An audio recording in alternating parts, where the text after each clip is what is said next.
Chittagong station থেকে আমাদের 16 জোড়া আন্তনগর ট্রেন রেগুলার বেসিসে চলে। সেই ট্রেনগুলো আছে, সাথে এক জোড়া স্পেশাল ট্রেন থাকবে ঈদের উপলক্ষে, সেটা চাঁদপুর অভিমুখী যাত্রীদের জন্য। আর এই ট্রেনগুলোতে প্রায় 10,000-এর উপরে আমাদের ক্যাপাসিটি, 10,000 থেকে 11,000 টোটাল স্পেশাল ট্রেন সহ।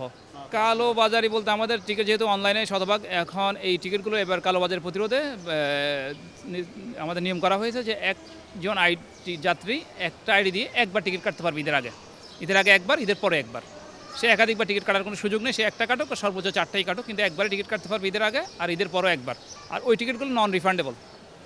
আর রেলওয়ের একটা নীতিমালা হচ্ছে টিকিট যার ভ্রমণ তার, সুতরাং যিনি টিকিট কাটবেন উনি ভ্রমণ করবেন, ওনার আইডি দিয়ে টিকিট কেটে অন্য কেউ ভ্রমণ করতে পারবে না। সেক্ষেত্রে আমাদের টিটিটিসি যারা থাকবে তারা তাদেরকে জরিমানার আওতায় বা আইনের আওতায় নিয়ে আসবে।